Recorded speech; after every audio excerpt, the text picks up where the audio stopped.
Hey guys, welcome back to Paracord Planet. Today I'm going to show you how to make a paracord coaster. This is not a Turk's head one like we've made in the past. This is called a hitched mat. In Ashley's Book of Knots, it's 2270 and some other similar knots on that page. So while this one looks like a Turk's head, it is a little bit different. Here's that Turk's head coaster that we've done in the past. And this one, we could put an object through the middle and fold our knot over like this and just tighten it down a little bit differently. And it would be that Turk's head knot that you've seen as like a scout woggle or as a handle wrap or things like that. We can't do that with this knot, as we have cords going right through the middle. Alright, so enough nerding out about this knot, let's get into the tutorial. So for this project, you're only going to need about 10 feet of paracord, at least at the size we're making it today. And then it'll help if you have a FID, but I made my first test one without a FID and it works just fine. So if you don't have that already, don't worry about it. Really all you need is the paracord.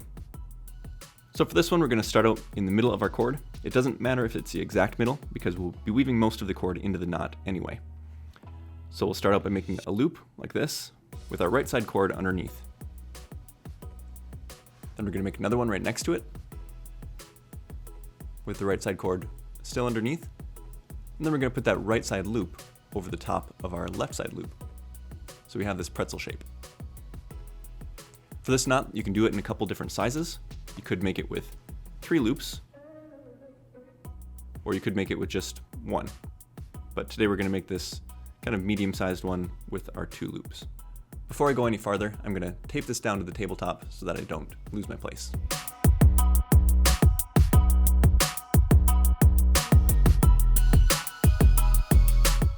So this next step is the trickiest part of the knot. We're going to be weaving this left side cord through the knot a couple times. So I've got a FID on here so that I can do it through cleanly without having my fingers in the way. The first time through, we're going to go over this first cord, underneath the middle 2, and then up on the right side. We'll pull all of our slack through and leave a loop down here, make sure that our middle is still crossed. And we want this one to go from low to high. Going back through, we're going to go over the first cord, underneath the next 2, that's going to be this cord and our first cord that we crossed through, and then over under. So it's going to be over, underneath these middle 2, over the next, and underneath the last.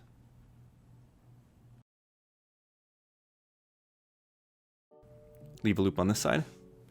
So then for our last time through, we're going to go over this cord, and then coming through this direction, we're going to do a simple over-under all the way through. So underneath the next one, over this next, pick up this one and go underneath, over that next one. We're going to kind of curve it over here, underneath that one, and then over the end loop. So that's the base for our knot. We'll do some adjusting before we start doubling it up. In this final one, I did 3. But you can do any more than that if you want to make this into a larger coaster. If you do only 2, you're going to get a very small coaster. So before we move on, we'll switch our FID onto this right side cord, this one here, and then we're going to adjust all of our loops so that they're about the same size. So you might have to feel this up on the table a little bit as we adjust that, but each of these outside loops should be, kind of going around in a symmetrical circle. So make some of them a little bit bigger, others we have to tighten down. Just kind of pull that slack through until we have them nice and even. Doesn't have to be perfect at this point. That's looking good enough for now. So we'll speed through the rest of that and then catch you at the next step.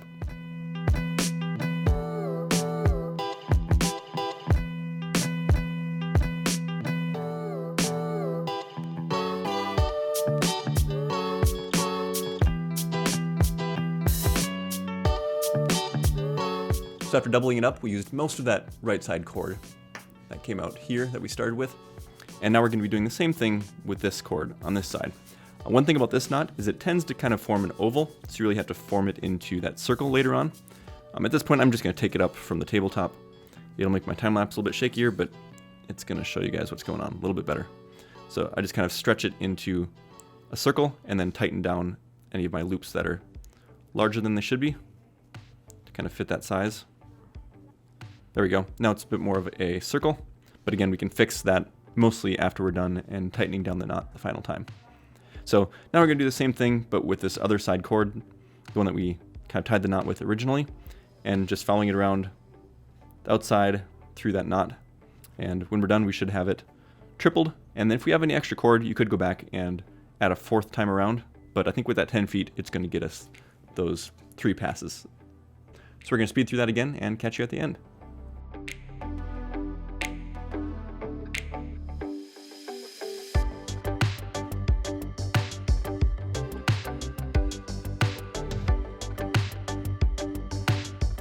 Alright, so now the fun part of this tutorial is over, and the tightening begins.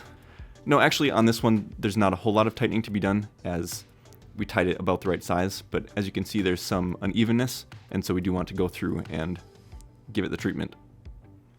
So what I like to do for the first time around tightening is take all 3 cords and pull them through at the same time.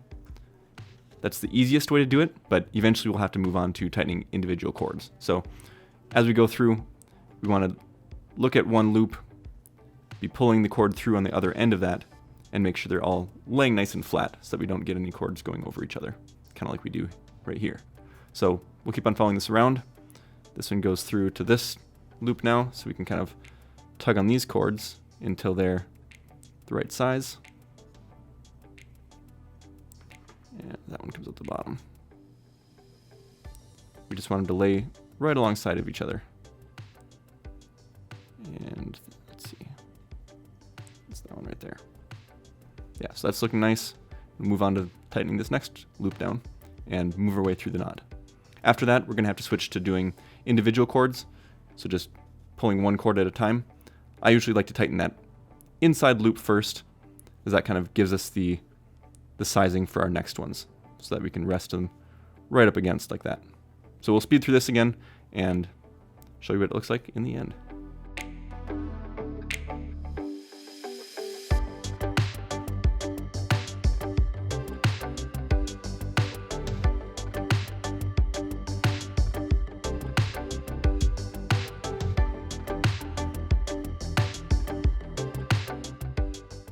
So there we go, we are very close to done now. You can see that we have a couple little holes here that we could tighten it down a little bit more and close them up. I'm happy with where it's at, so I'm gonna end it on the back side here. So we just wanna make sure that our cords end in the same place. So we've got 3 cords, one of them is our end, and on this side we have 3 cords, and this other side over here is our end. So just pull those to where they belong, and then flip it over. And you can do any number of things to finish this off. I usually just cut them a little ways away from the mat, melt them with the lighter, and then fold them against. There we go. And our coaster is complete. If you're not looking close, these look a lot like the Turk's head coaster, but I think they kind of have their own unique charm, and it's a fun knot to master. So encourage you to try this one yourselves. Thanks for joining us today. We'll put a link to where you can find Paracord for yourself down in the description. Thanks for watching, and we'll see you next time.